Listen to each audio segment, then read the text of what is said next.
Bhimrao Ambedkar park में छत्र boundary wall निर्माण कार्य हुआ अनावरण।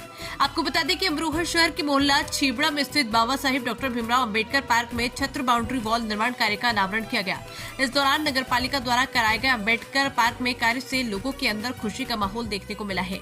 इस दौरान कार्यक्रम में मुख्य अतिथि धनोरा विधानसभा से भाजपा विधायक राजीव तरारा और नगर पालिका अध्यक्ष शशि जैन, जिला अधिकारी निधि गुप्ता के साथ ही अन्य भाजपा कार्यकर्ताओं ने बाबा साहिब डॉक्टर भीमराव अंबेडकर जी की मूर्ति का अनावरण किया, जिसके बाद सभी ने भीमराव अंबेडकर जी की स्मृति पर माल्यार्पण कर उन्हें पुष्पांजलि अर्पित की और सभी ने उन्हें नमन किया। इस दौरान विधायक राजीव तरारा ने नगर पालिका परिषद द्वारा कराए गए कार्य को लेकर उनका आभार व्यक्त किया। उन्होंने बताया कि आज हम जो भी कुछ कर रहे हैं वो संविधान की देन है। आज हम इस मंच पर बैठे हैं, ये सब संविधान की ही देन है। उन्होंने कहा कि भीमराव रामजी अंबेडकर 14 अप्रैल 1851, 6 दिसंबर 1956 डॉक्टर बाबा साहब अंबेडकर नाम से लोकप्रिय भारतीय बहुज्ञ, विधिवेता, अर्थशास्त्री, राजनीतिक लेखक और समाज सुधारक थे। उन्होंने दलित बौद्ध आंदोलन को प्रेरित किया और अछूतों दलितों से होने वाले सामाजिक भेदभाव के विरुद्ध अभियान चलाया। डॉक्टर भीमराव अंबेडकर समाज के एक महान नेता, सामाजिक सुधारक और भारत के संविधान के शिल्पकार थे। उनका जीवन संघर्ष, शिक्षा के प्रति समर्पण और समाज में समानता की स्थापना के लिए किया गया योगदान उन्हें इतिहास में एक विशेष स्थान दिलाता है। ऐसे महान विचारक का जन्म 14 अप्रैल 1851 को मध्य प्रदेश के इंदौर जिले के महू नामक स्थान पर हुआ था, जिसे अब डॉक्टर अंबेडकर नगर के नाम से जाना जाता है। बाबा साहेब अंबेडकर जाति से दलित थे और उस समय की सामाजिक व्यवस्था में उन्हें अछूत माना जाता था। इस कारण उनका बचपन अनेक कठिनाइयों और भेदभाव से भरा रहा, लेकिन उन्होंने कभी हार नहीं मानी और शिक्षा को अपना सबसे बड़ा हथियार बनाया। अंबेडकर द्वारा तैयार किए गए संविधान के पाठ में व्यक्तिगत नागरिकों के लिए नागरिक स्वतंत्रता की एक विस्तृत श्रृंखला के लिए संवैधानिक गारंटी और सुरक्षा प्रदान की गई, जिसमें धर्म की आजादी, छुआछूत को खत्म करना और भेदभाव के सभी रूपों का उल्लंघन करना शामिल है। अंबेडकर ने महिलाओं के लिए व्यापक आर्थिक और सामाजिक अधिकारों के लिए तर्क दिया और अनुसूचित जातियों और अनुसूचित जनजातियों और अन्य पिछड़ा वर्ग के सदस्यों के लिए नागरिक सेवाओं, स्कूलों और कॉलेजों में नौकरी के आरक्षण की व्यवस्था शुरू करने के लिए असेंबली का समर्थन जीता, जो कि सकारात्मक कार्रवाई थी। भारत के सांसदों ने इन उपायों के माध्यम से भारत की निराशाजनक कक्षाओं के लिए सामाजिक आर्थिक असमानता और अवसरों की कमी को खत्म करने की उम्मीद की। संविधान सभा द्वारा 26 नवंबर 1949 को संविधान अपनाया गया था। देखिए, मैं सभी अमरोहा वासियों को, विशेष रूप से अनुसूचित वर्ग को बहुत बहुत बधाई देता हूँ इस अवसर की कि यहाँ पर आज जो हमारा अम्बेडकर पार्क था अमरोहा में, उसका सौंदर्यीकरण कराया गया, जीर्णोद्धार कराया गया और इस सबका श्रेय जो अनुसूचित वर्ग को अपना परिवार मानते हुए यहाँ पर पिछले 6 वर्षों से सेवा कर रही है श्रीमती शशि जैन जी, जो हमारी यहाँ की चेयरमैन है। केवल चेयरमैन के कार्यकाल में नहीं, पहले से ही इनका इस वर्ग के प्रति बड़ा लगाव रहता है। बाबा साहब के प्रति उनका आदर सम्मान हमेशा बना रहता है और समाज उनका बार बार बहुत धन्यवाद करता है, जिन्होंने इस अम्बेडकर पार्क अमरोहा का जीर्णोद्धार कराते हुए इसका स्थान भी खोला है। पहले यहाँ पर जो संख्या 100 के आसपास बैठती थी और आज एक बहुत अच्छा सुंदर कार्यक्रम यहाँ पर 400 संख्या तक, बहुत आराम से 500 संख्या तक यहाँ पर बैठ सकती है, कार्यक्रम कर सकते हैं। बहुत ही सुंदर कार्यक्रम का इसका जीर्णोद्धार कराया है। इसके लिए मैं अपनी सम्मानित चेयरमैन महोदया का बहुत धन्यवाद करता हूँ, यहाँ के ईओ का धन्यवाद करता हूँ, हमारे मौर्य जी और पूरी टीम जो अम्बेडकर कमेटी की पूरी टीम इस कार्य में लगी हुई थी, उनका बहुत बहुत धन्यवाद करते हुए उनको बधाई भी देता हूँ कि बाबा साहब जिन्होंने समाज सुधार के लिए काम किया, प्रत्येक व्यक्ति के मान सम्मान के लिए, दलितों के लिए, शोषितों के लिए, वंचितों के लिए, महिलाओं के लिए जीवन भर संघर्ष करते हुए भारत के संविधान में व्यवस्था दी।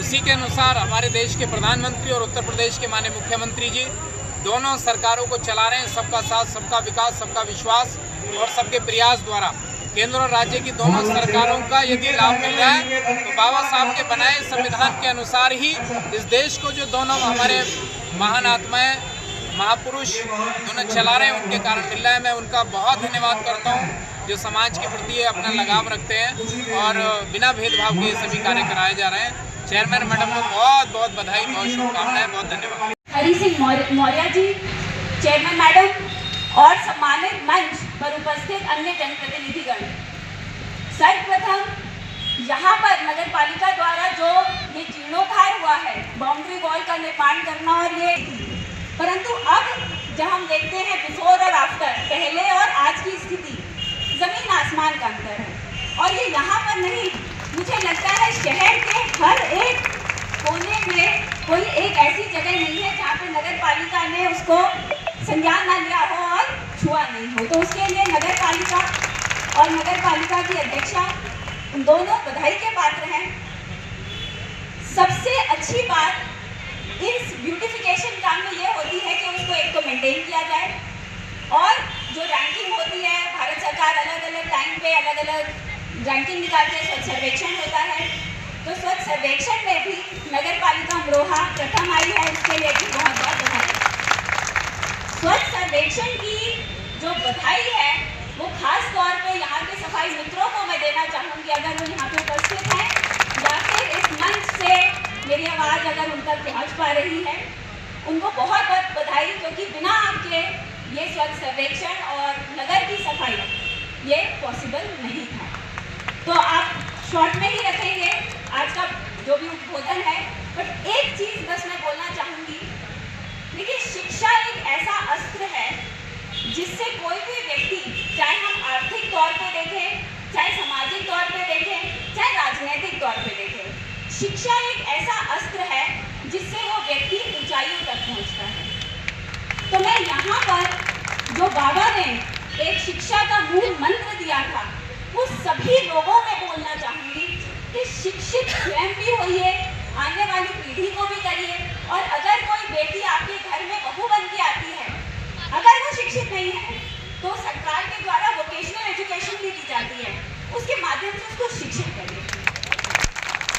तो सभी को बहुत बहुत शुभकामनाएं इस पूर्व संध्या पर, और नगर पालिका को खासकर ऐसे ही जीर्णोद्धार कार्य होते रहे। बहुत बहुत शुभकामनाएं। न्याय के सिद्धांत पर की है, कहीं भी जाति और धर्म के आधार पर भेदभाव ना हो, कहीं भी स्त्री और पुरुष के भेद के आधार पर कोई भेदभाव ना हो।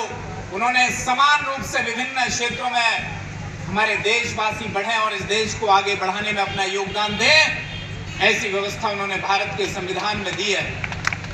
मैं नमन करता हूं ऐसी महान आत्मा को।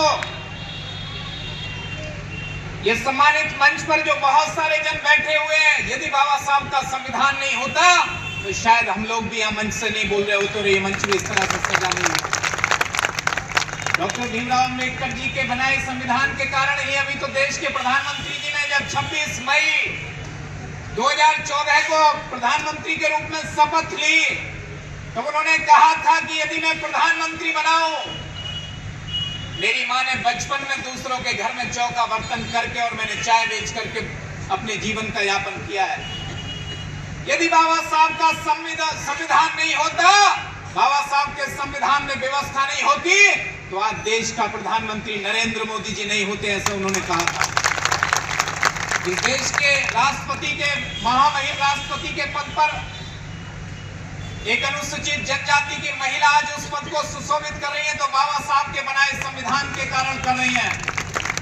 इससे पहले महामहिम राष्ट्रपति रहे रामनाथ कोविंद जी, अनुसूचित वर्ग के यदि उन्होंने प्रतिनिधित्व किया तो बाबा साहब के बनाए संविधान के कारण प्रतिनिधित्व किया है।